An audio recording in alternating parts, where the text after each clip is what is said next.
Welcome to the Wounds of the Faithful podcast, brought to you by DSW Ministries. Your host is singer, songwriter, speaker, and domestic violence advocate Diana Winkler. She is passionate about helping survivors in the church heal from domestic violence and abuse and trauma. This podcast is not a substitute for professional counseling or qualified medical help. Now, here is Diana.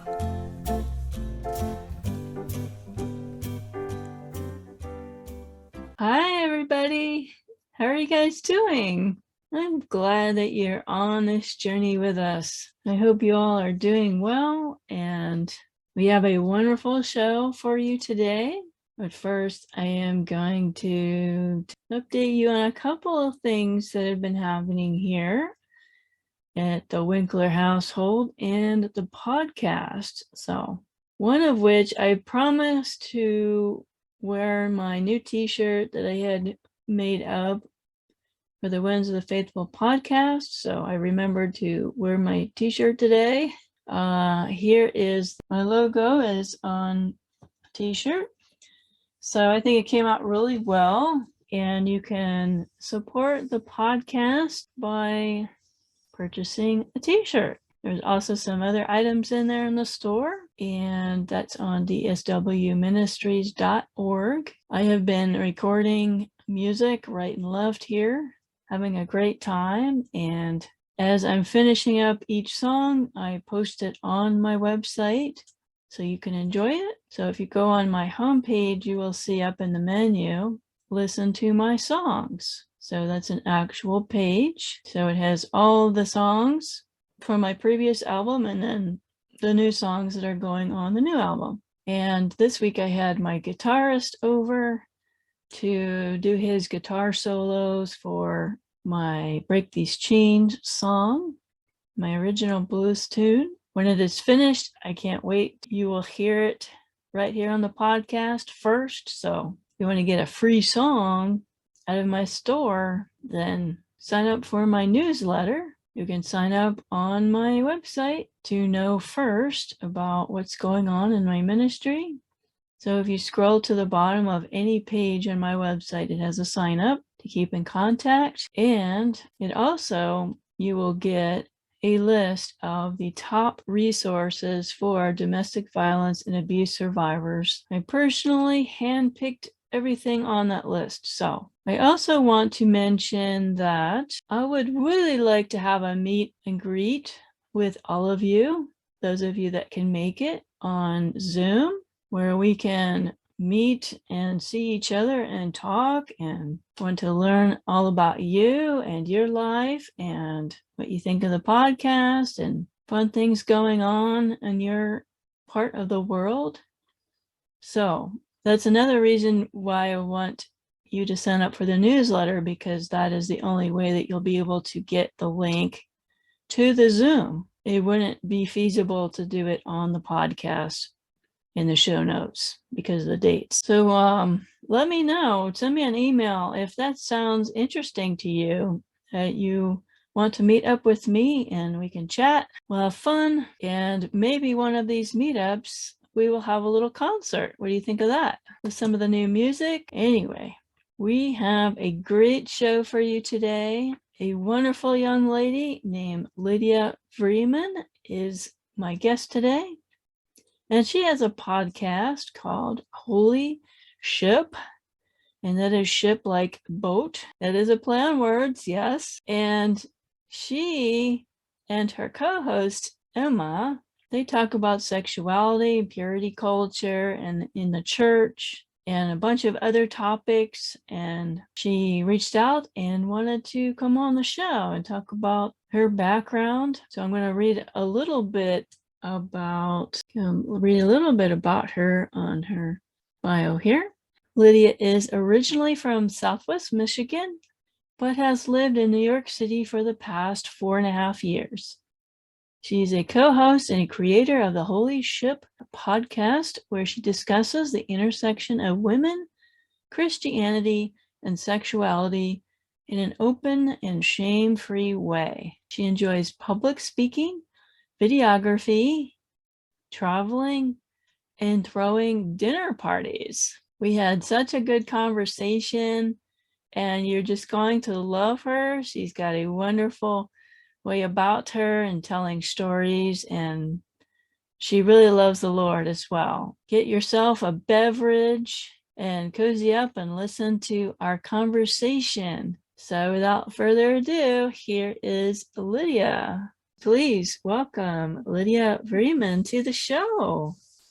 Hey, how are you doing? Thanks for coming on. Doing good. Very excited to talk. Yeah, thanks for reaching out to me. I really enjoyed listening to your podcast, and we kind of have similar themes in our podcast. Yeah. And yeah, this is going to be fun. I mean, we've got an outline, but who knows? We might throw the outline out. Yeah. We'll see where the conversation goes. So let's get to know you a little better. Kind of want to have a little bit of fun banter in the beginning. So I see that you like to travel. I do too. So where do you like traveling to? Yeah. So growing up, we traveled quite a bit because my dad was a missions pastor for a while. So we went to, I think, Kenya, Ethiopia, Romania, and a few other countries. And I mean, I've loved every place I've gone. But most recently, I've been traveling to France quite a bit and Israel. And I just took a new job that will actually bring me to 6 new countries. So, like, really excited. Wow, we've got something in common. I've been to France twice. Oh, fun. So we were there in 2019, and then we went to Israel as well in 2019. Yeah. Both great countries. Oh, my word. So enjoy my time there. Yeah, we could talk for hours on just those 2 countries. I definitely want to go back, but I think I'll stay put for a little bit till the chaos dies down. Yeah. So I have to ask you, what was your favorite site in the Holy Land? Oh, I don't even know. I felt like everywhere just had such a unique aspect to it. I'm trying to think. We went to the hill where the Beatitudes were. Okay. And I just loved that place. And it was just so beautiful. And then seeing where he just said that, which I've like had to memorize that over and over again, just for different parts of my life. And so being able to see like, this is where Jesus sat and like told the crowds this was just so remarkable. Yeah, that was a wonderful place to go. Yeah. I liked the Jesus boat on the Sea of Galilee. We went on the boat tour because it was quiet. Yeah. Because you could actually imagine Jesus walking on the water. And then I liked the garden tomb because, again, it was quiet and meditative and peaceful. I don't know what time of the year you went. We went at the end of October, and it was so crowded. Just crowded everywhere, and people peddling stuff, and I was just like, I'm trying to be meditative and think about what happened here, and you're just pushing all this stuff into my face, so that's why I like those places, because I could we had communion at the garden tomb, and that was really special. But all of it was amazing. All of it was wonderful, and then it was even better coming back and looking at all those pictures, right? And then you read your Bible, and it's just like a whole different story. Yeah. It's like, well, I was there. When we were like touring around each spot, we would read whatever passages happened there, and it just gave it so much more context. And you're like, oh, like different parts of it just make so much more sense now that you see like what the actual environment's like there. So I hear that you like to give dinner parties. Oh, my word. Yes. My favorite thing ever. What kind of dinner parties are they? So I loved having themed dinner parties, and any excuse for me to wear a sparkly dress is a win in my book.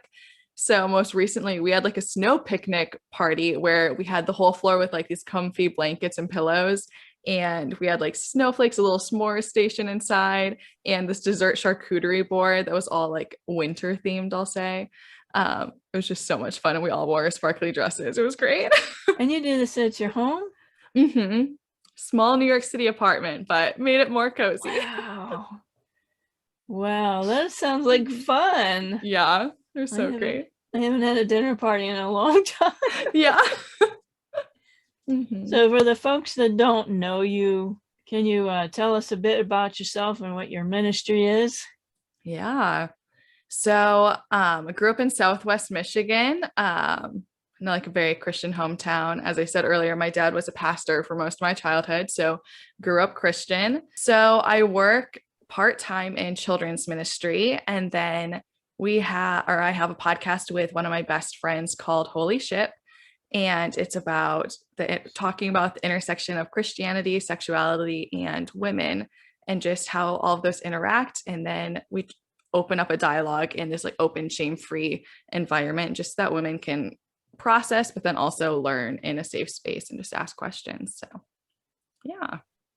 Cool. And your best friend's name is Her name is Emma. Emma. So, She's your co-host. Yeah. And you guys make a dynamic duo. Yes. It's so fun. Very Yeah, you blessed to sound like have you're her. having a lot of fun over there. Mhm.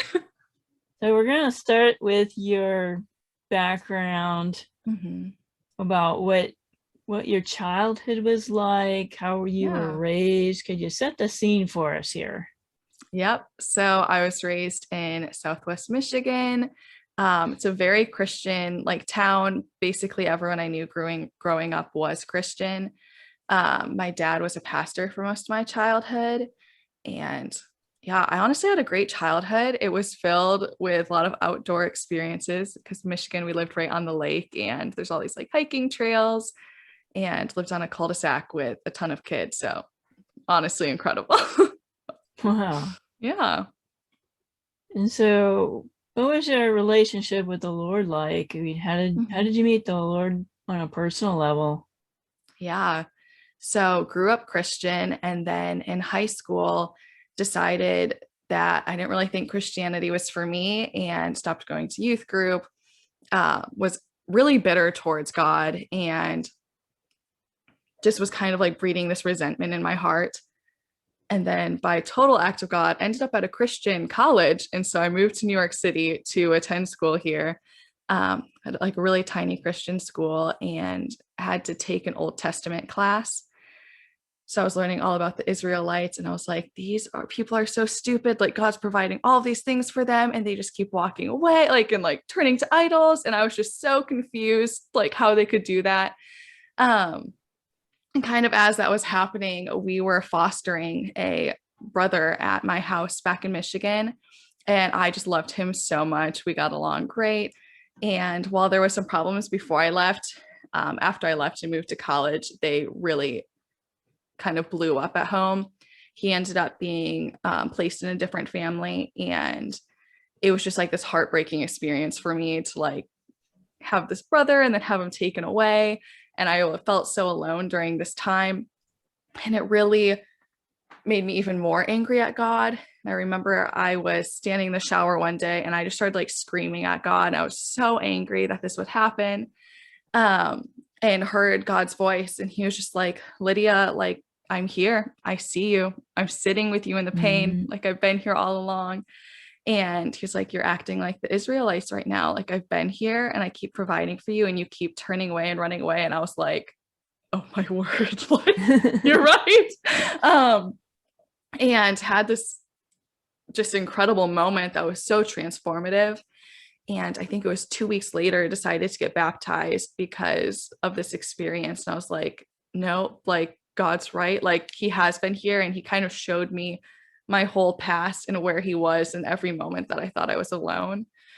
So yeah, that's when I really decided to make my faith my own, and I'll say really became a Christian and joined a church that I'm still at now, and just Wow. absolutely love it. So Sounds like you had the whole Footprints experience.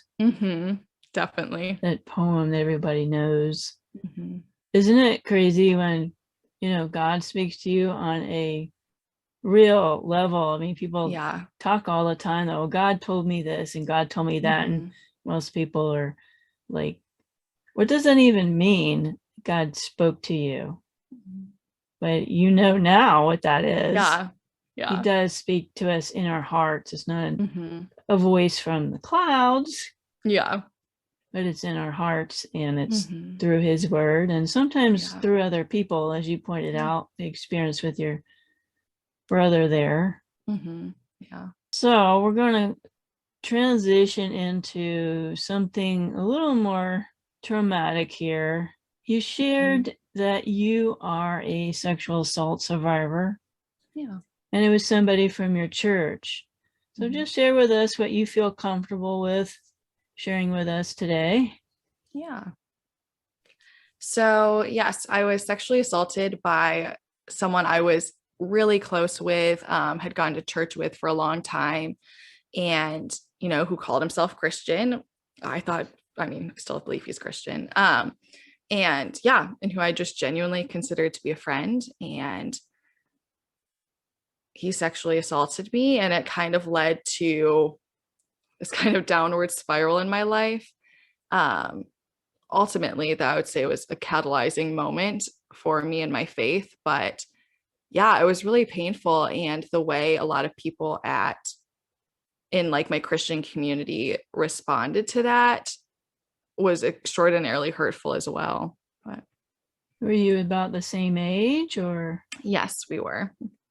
did they like blame you for it, or? The people in my community, Yes.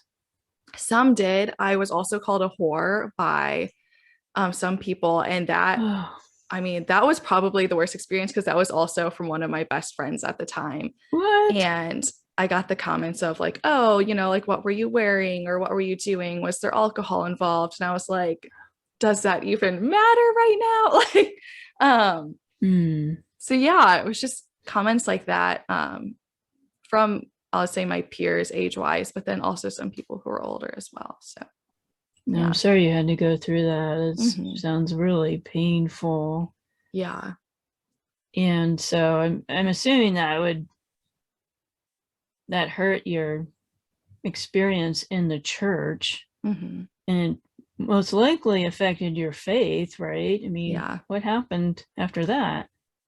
Yeah. So, I wouldn't say my hurt was necessarily from like the church in like the broader sense, definitely from him. And then, the people I opened up to about this who didn't respond in a way that, was conducive to a healthy environment. But yeah, I feel like it hurt my opinion and just my experience with the church, I'll say with like a capital C, just the way that so often the Christian circles respond to sexual assault survivors, and just that narrative that they have around the intersection of Christianity and then sexual assault, and where that lies with virginity, where it lies with purity.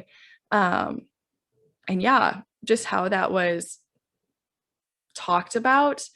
But then on a more personal sense, I was just distraught that someone who I thought was safe, who was a Christian, could do something like this.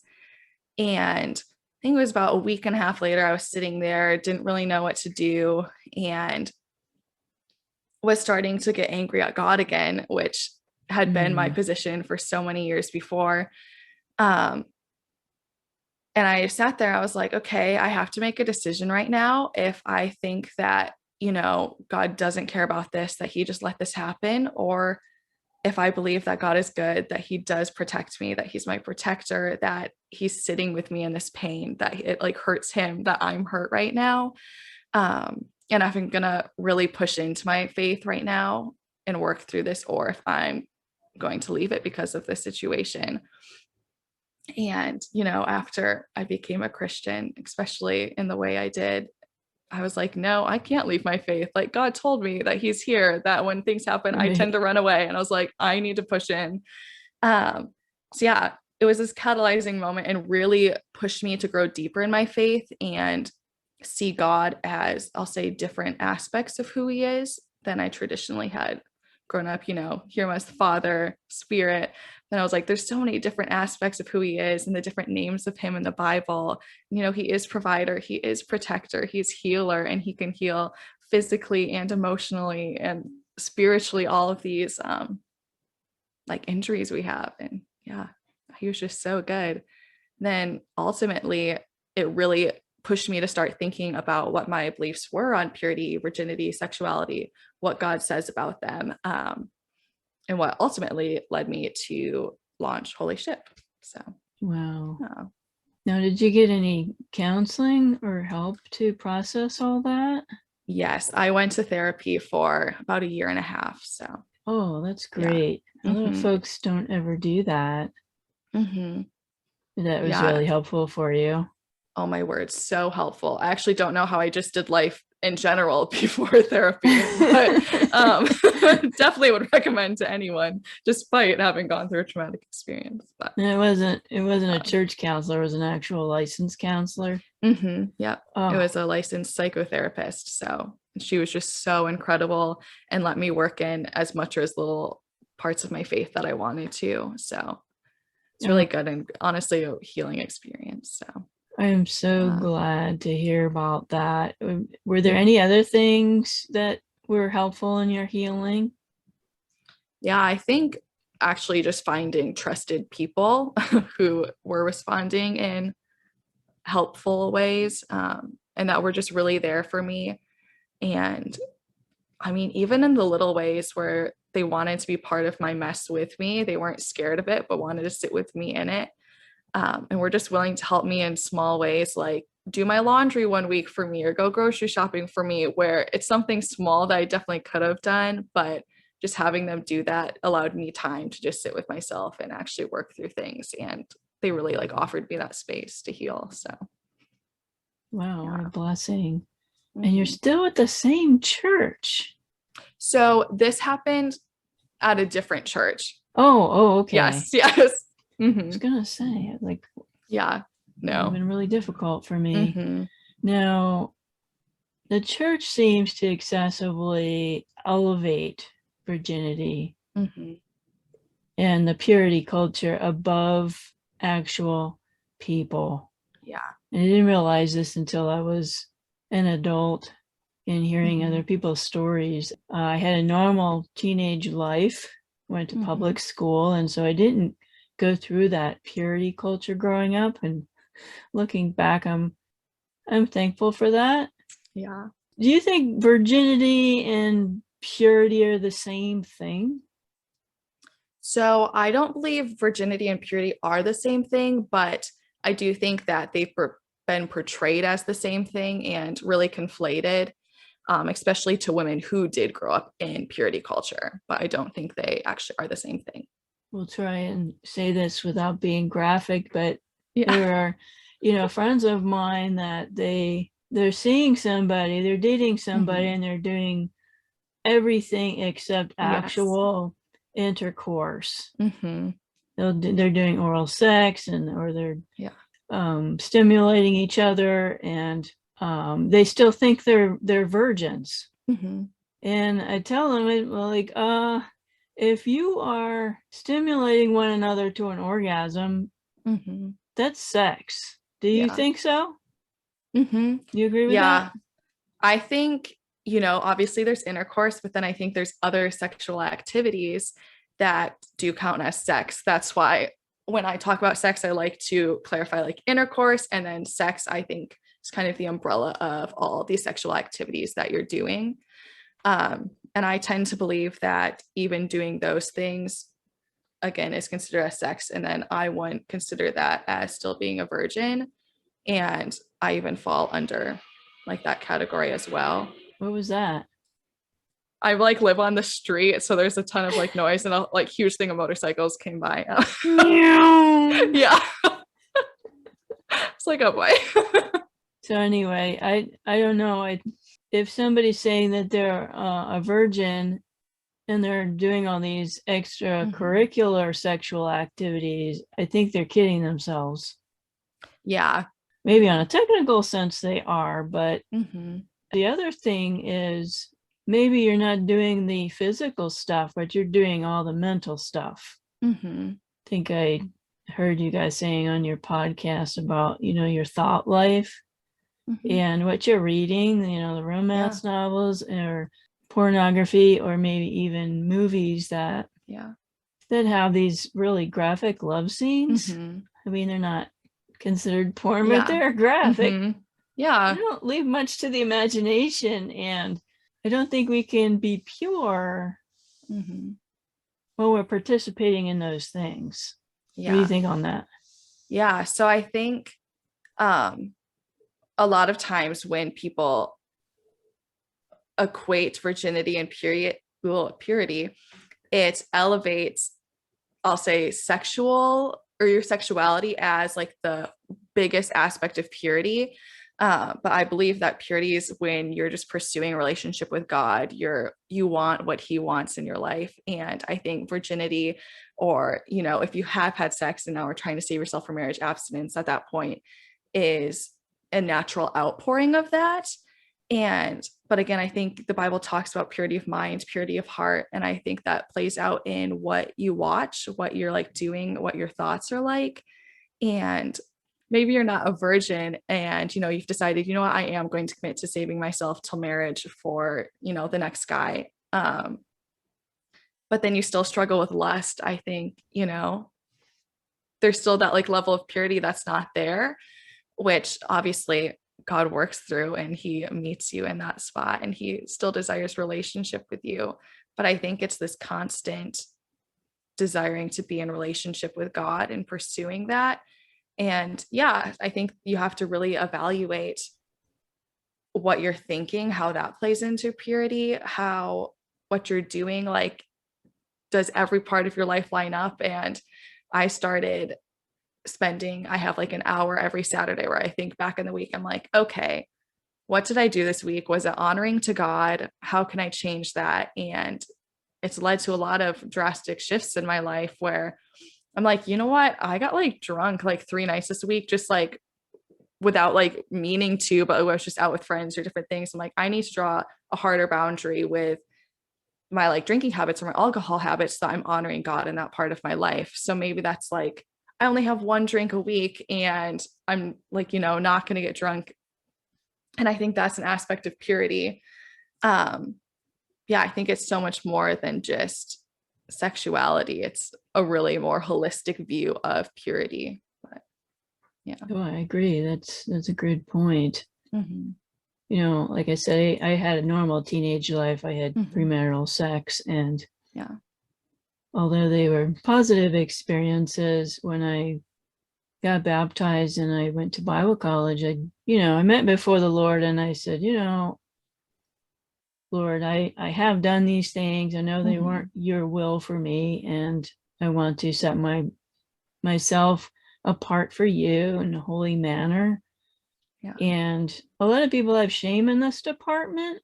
Mm-hmm. I didn't have that shame because I knew God's forgiveness. Yeah.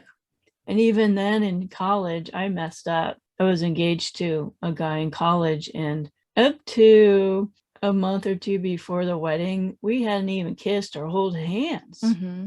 And then we were on the couch one night, everybody had gone to bed and we're by ourselves, and then all of a sudden the floodgates are like wide open, and we wound up in the bedroom, and yeah, that was a mistake. And I was like, oh man, I messed up again. And and I cried, and then I told my fiance, I said, we shouldn't have done that. We shouldn't have. Mm-hmm. And he made fun of me. Oh. He made fun of me. He's like, well, you act like you're a virgin or something. And I'm like, well, I know I'm not, but Mm-hmm. I wanted to save our sex life until we were married. And Mm-hmm. it kind of was insulting to me that he was like, Yeah. making fun of me. And we obviously horrible. we wound up breaking up for Mm-hmm. a couple different reasons. One of those was that Mm-hmm. he wanted to keep going. Yeah. And I said, no, we're going to stop this.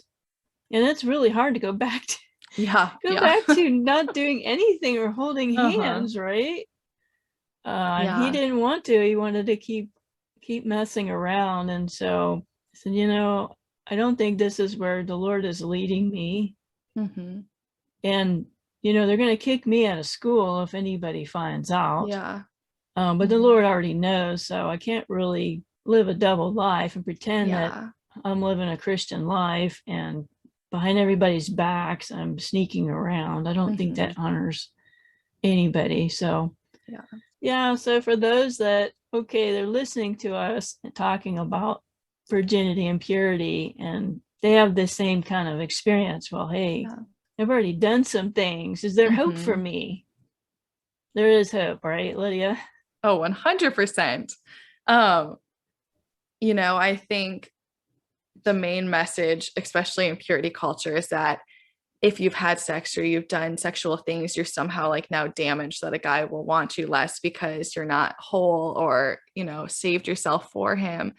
And at least for me, that's where a lot of the shame came into play, even just when discussing sex. Like, it was just like this dirty topic. Like, you didn't want to talk about it. You couldn't do it. And if you did, again, like, it was like you were damaged somehow. And that was really the messaging put towards women.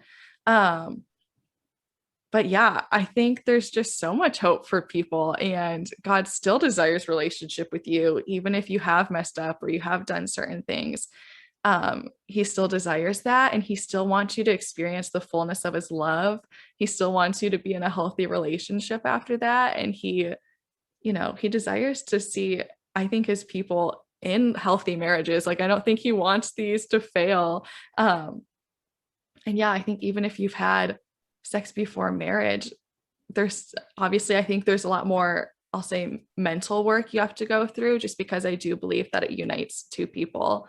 But yeah, I think you can still definitely be in a healthy relationship, and there are guys out there that aren't going to see you as less than who you are in God's image because of that. And yeah, it is possible to retrain your brain to not, I mean, you're going to still think about things, but you're not going to dwell on them. You're going to change that channel when, it's probably not something I should be, looking at, or you're looking at some guy without a shirt on, and, or if you're a guy listening and, you're at the beach.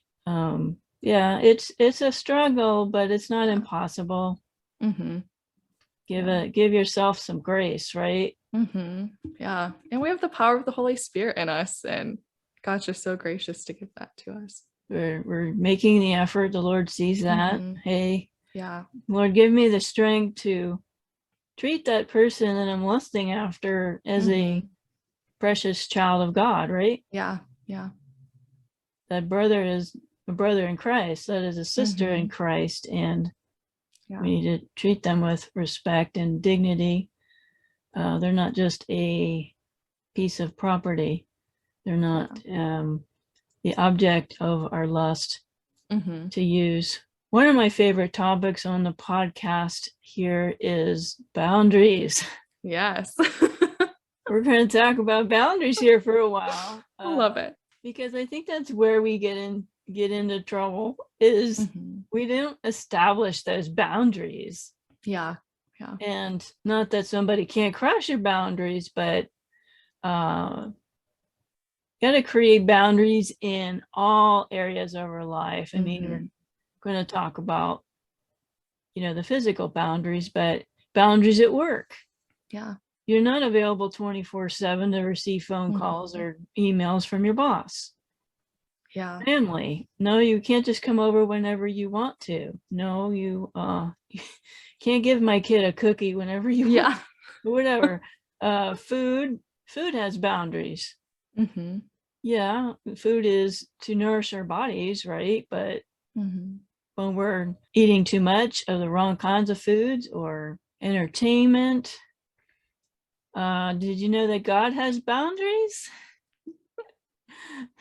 Heaven's got boundaries. Yeah. The earth has boundaries, and entrance into heaven, that's a boundary.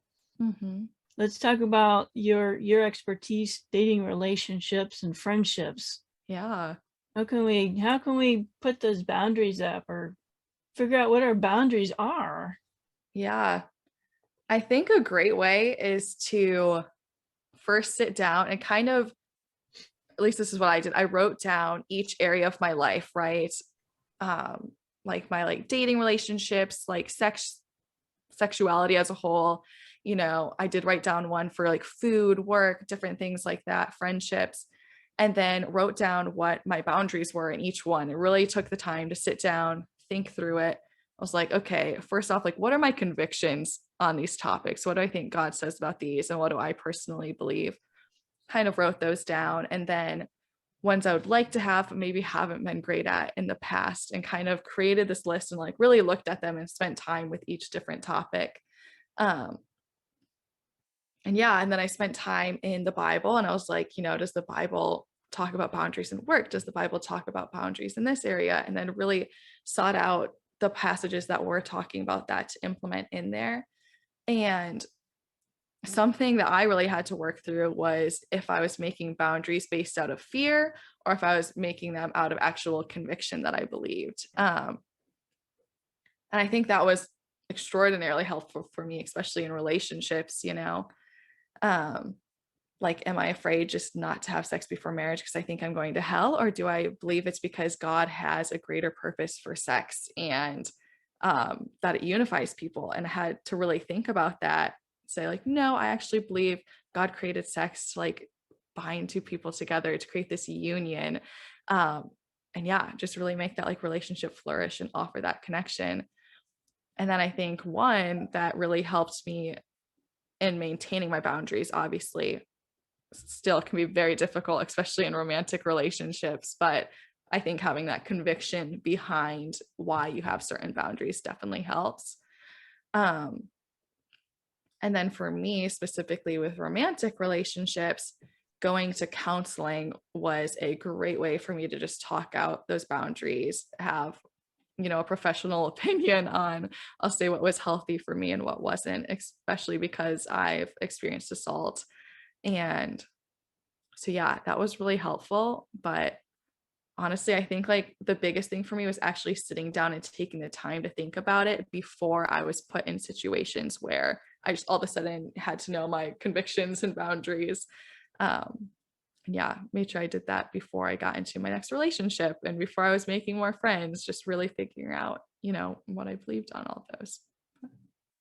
Well, I'll have to, I will fast forward to my years after my divorce and back into the dating game after being out of the dating game for 20 years.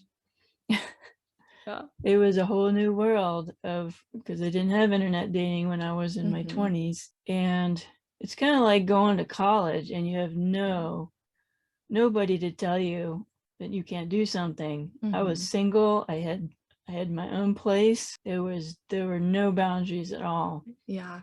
And I had no clue what was out there on that internet. Yeah. And I found out the hard way that inviting somebody over to my apartment when I think, oh, we're going to watch a movie on the TV, or we're going to play music, or we're going to play a game of cards, or whatever, the guy isn't planning on watching the movie or playing the activity, whatever it is. Yeah. I thought, oh, well, they're Christian guys. Some of them were preachers.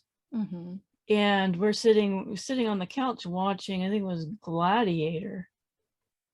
And all of a sudden he's like, we had not even kissed yet. And he reaches over and he started kissing me. And of course, it's all downhill from there. Yeah. But it was like that for every guy I went out with. It was like they would push the boundaries. Yeah. And I trusted people way too early, way too much. I will say there was a gentleman I dated that I used to work with, and to his credit, he was the only one. And he was a Boy Scout. We both went to each other's apartment, and he was really awesome. He did not try anything. He was very respectful. We wound up not continuing for other reasons, but so share, if you're comfortable, share with us examples of specific boundaries you've put in there for yourself. Yeah. So for dating, if I have a guy at my apartment, I try to have my roommate home, because it is nice. I do live with a roommate, or like have her come home, or like not have her come home, but make sure she'll be coming home at like some point during that. I don't allow guys in my bedroom or specifically to sit on my bed at all, even if it's like just sitting there. That's a hard boundary for me. But then I think also I try not to be physical at all on my first or second dates, kissing or holding hands. Yeah. That's just more of a personal one, just because I really need to trust someone before I have like any level of intimacy with them. Yeah, I think those are more of my physical ones. I also have had to create emotional and spiritual boundaries as well in dating relationships. And so, there's certain things and topics I'm like, what, I don't actually need to share my story because that's a privilege for me to share that with someone on the Yes. first date. And like, there's different levels of vulnerability. And so, Mhm. and I think it kind of depends on each guy and the situation as well. And if you were friends before, if you are meeting someone off of a dating app, just how much you share depending on what level of the relationship you are at. But So we shouldn't be yeah. oversharing. Yeah. And I think like, I think you can talk about your family if it comes up on like the first date, but maybe don't share, all the family drama or your trauma from that right away, and, save that until you actually trust them and you can trust them to hold that part of your story well. But, Now, you mentioned roommates. I never had roommates. Like I say, I had my own apartment. mm-hmm. I mean, my thinking is, what if you had a roommate that, okay, they have their boyfriend over and they're over there in the corner making out. Mm-hmm. I mean, what do you do then? Yeah, I mean, listen, I've had Are they all sorts holding of you roommates. accountable? Are you going to hold them accountable, or what would happen? Yeah, I think it kind of depends on the roommate. I've had some where, I mean, we had very different convictions about dating, and some of them, were totally fine with having sex before marriage. And other ones who have asked me like, hey, can you make sure you come home? And like, if you hear anything happening in the living room or whatever, just come out and be like, hey, just a reminder I'm here, So yeah, I think it kind of depends on the roommate and the relationship you have with them and the level that they want you involved in that. You had mentioned on your podcast about the spiritual boundaries, which I found very interesting because I didn't really think of those at all. Mm-hmm. Can you explain what a spiritual boundary is? Yeah, I think spiritual boundaries are boundaries you draw in your relationships, like honestly, in any relationship that protects your relationship with God. And just a personal example, I was dating a guy and, we met at church. We actually like in a prayer worship meeting. And then our relationship from that point on was very focused around prayer, worship, serving, doing all these things. But it almost became performative. Like every time we got together, it was like, okay, I have to have like the perfect prayer. I can't like mess up in this regard because that's just how we saw each other. And it was almost like prayer and worshiping became a way to impress each other versus serving God or working on a relationship with God. And so that's a boundary I draw where I have, I think praying over food's fine. I think I'll say like more like light prayers are fine, but going really deep in prayers or something I'll wait later in a relationship to do, or maybe even until engagement to do. So I don't know if that answered your question. You feel that's really intimate. Yeah. And I think, your relationship with God's the most intimate part of you and how he sees you. And I think we're so quick to be like, oh, I can't be physical because that's intimate. But it's like, no, actually, intimacy with God and like bringing someone else to that is also such an intimate part of you that needs to be protected as well. So I would say maybe if you were engaged to somebody, then you can, do that praying and crying thing together and bearing your soul in your prayers to your future spouse. But so here's a concept. The Bible states that you shouldn't be unequally yoked. Mm-hmm. And most people think that, okay, that just means your significant other has to be a Christian, a believer. What do you think about like you're dating somebody, whether you're a guy or a girl, and the other person is not, they're not on the same part of the journey as you are in spiritual growth? Yeah. Would that be a deal breaker for you? I think so now. I think even a couple of years ago, a couple of relationships ago, it definitely wasn't. I was like, oh, he's Christian, it's fine. Like, obviously we're on the same page. We both believe in God. But as I've grown in my faith, I think there's different different spiritual maturities there. And I want a guy who not only is going to lead me in my faith, but also is going to be like really strong in his convictions, so that, you know, if we are kissing, he's like, nope, I actually am drawing the line here. Like, I know I want to respect you. I want to respect God. And so we're not going to go any further than this. And, you know, he can really lead through that way as well. But I think for so many people, myself included previously, it was hard because I just wanted like a good Christian guy, and I didn't really, I'll say, vet him further than that. And lots of these guys were so nice, but they just weren't on the same page as their faith about me, or didn't have the same level of importance in their life as me. And then I saw myself kind of backsliding to meet them where they were at, versus, you know, them kind of ramping up to be where I was at. So we're on the same page. And yeah, again, like with myself and with other friends I've seen this with, it's so hard because you're like, no, you were doing so good. And now you're just like, oh, like maybe I won't go to church because we have a date night, or, you know, different things where you're compromising something that you were so like strong on before, but that, you know, when you are at those different levels, it makes that harder to, you know, uphold.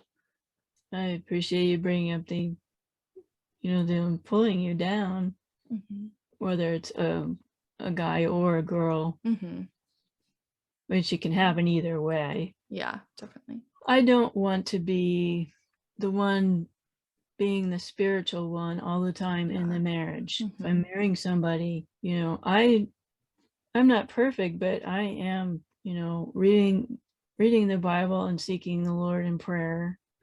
There's some days when I don't do that. Life gets into the way, or I have a certain code of conduct. There are things that, you know, in scripture that we follow in our life, but I don't want to be always the one, well, that's not right, we shouldn't be doing that.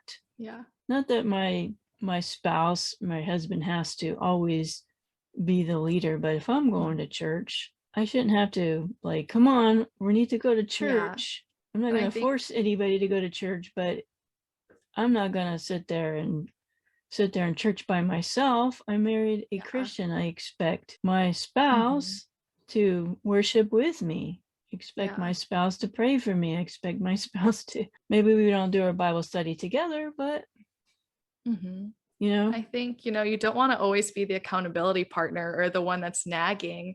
Like, I want a guy that's just like so wholeheartedly pursuing God that I can just run alongside of and pursue God with him, and not have to be like, hey, I just wanted to make sure you're still reading your Bible, because if I'm going to marry someone, I want to make sure he's actually spending time in the Word, you know? Yeah, I think it just. Anything else about boundaries that we didn't mention that you wanted to bring up, or sexuality in general? Yeah, I'm trying to think. I know we're supposed to, like, you know, tell you to listen to the podcast because you guys talk about all kinds of things. Yes, we do. Yeah, I think just with boundaries, just an important reminder to always have is that whoever you're with should really respect those boundaries. And I think, one, going into a relationship, it helps being in a relationship with someone who does share the same, like, I'll say, like, broader convictions as you. But yeah, you should never like be made fun of or made to be like feel less than because of the boundaries you have. I think finding someone who respects you and those is just really important. But and don't be afraid to stop the relationship if they're not going to honor your boundaries, men or women. Because if they're not going to honor your boundaries and these things, they're not going to honor boundaries when you're married, right? You're sleeping together before you're married, or he's seeing all these girls, and I say he, I apologize, it's he or she, like flirting with other people, you know, doing things that they're not supposed to do. He or she, then what makes you think that this person is going to be pure in marriage? They're going to only have eyes for you. They're, you know, want to spend time with you. They don't want to push the boundaries of outside of marriage. when things get tough. And I've been married twice, and marriage is a choosing every day when you get up to serve my spouse and decide, hey, I'm going to have a happy home. Yeah. With the Lord's help, right? Mm-hmm. Let's talk about your podcast. We're getting almost to the end of our time here. What inspired you to start your podcast with your co-host there? Yeah. Talked about this earlier, but just me really digging in and thinking about, and honestly questioning my whole beliefs of what God says about purity, sexuality, all of that, kind of led me on this journey to talking to mentors, talking to other friends that were Christian who weren't, seeing what they believed, spending a lot of time in the Word. What does God say? Like, no sex till marriage, but it's like, what about everything else? Like, there's all this gray stuff, and like, where does that fall? Is it allowed? Is it not? Does he even talk about that? So yeah, it led to a lot of great conversations, but I realized that so many, specifically Christian women, had been so hurt by the conversations that the church had on sexuality, virginity, all of that. And yeah, I feel like there was a lot of shame around it. And I was like, that's just so wrong. And I was like, God created sex to be good within the right context and framework. And I want people to be able to talk about this without like shying up or feeling shame about their past. And I want them to live in freedom and in light. And I was talking to Emma, and she's like, like, we should do a podcast on this. I was like, yeah, like whatever. And I had a couple other friends also be like, no, Lydia, you like really like talking about this. Like, maybe like actually put it to good use. And so I was like, yeah, like I'll be your co-host. So we started the podcast, and it's just been so incredible. We've had some great conversations that honestly have helped me grow so much. But then we received so many messages from girls who it's just helped them, and now they like want to start talking about this with their friends. And it's just been really cool to see just how open it's become, and how much girls just like love talking about this now, and like desire to pursue like godly sexuality and actually really think about their convictions. So it's been cool. So can I ask, what age is your demographic? Yeah, right now our demographics kind of large. It's 20 to 40. So like our typical listener, obviously that's average. So you in your 20s? Yeah. Yes, I'm 23 right now. Okay. 23 was such a long time ago. Yeah. One thing I really like about your podcast is not only do you talk about these difficult topics, and you talk about shame, and you talk about your past, but you do it in a way where it's not like super graphic. You're very sensitive to people's feelings, and you're not gross about it. You talk about sex, you can get in the weeds there for yes. It's very respectful, and I noticed that you don't push your opinions on somebody else. You don't say, well, this is definitely, you shouldn't be doing this, except unless you have a Bible verse to back it up. Correct me if I'm wrong. It's, you need to pray and ask the Lord to guide you and what he has for your life, and the Holy Spirit is who guides you, and not. I appreciate about that, because a lot of my listeners are from domestic violence and abuse, and like you, sexual assault, and they need a safe place, a safe place to go to listen, where they're not going to be embarrassed. And so I definitely recommend Lydia's podcast and Lydia and Emma's podcast. And where can they connect with you? Yeah. So our Instagram is, I'll say, our main channel for information and seeing updates. And our handle is at the Holy Ship, which is like a boat ship, .podcast. And then you can either like DM us or comment, or you can FaceTime us through that, I guess, really anything. And then our Gmail is theholyship.podcast@gmail.com. And we check both of those every day and try to respond within 24 hours. But Why did yeah. you name it the Holy Ship? What's So the story behind that? yeah.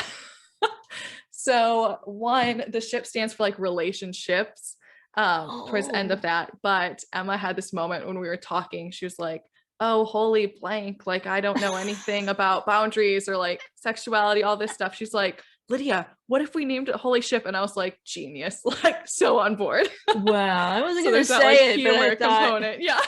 I thought, well, she might want to spell the name of that podcast because it Yes. could be taken as a T Uh-huh. instead of the P. Yeah. So we try to play on the humor of it and, make it a little thought provoking. Yes. Very good job there, Emma. I like it. Yeah. She's a clever gal. You have any advice for those listening that you'd like to close with? Goodness. I think just in general, to find a trusted community that you can just pursue God with and do life with, that, they're going to hold you accountable, but they'll also be there when you do mess up, and they're not going to, shame you, but they're going to welcome you and guide you back to God. So, yeah. Perfect. So I'll have all of this in the show notes so they can connect with you. And thanks so much for being on the show and reaching out. It was really great talking with you, and I'll be listening. Thank you so much for having me. It was such an honor and pleasure to talk with you. God bless you.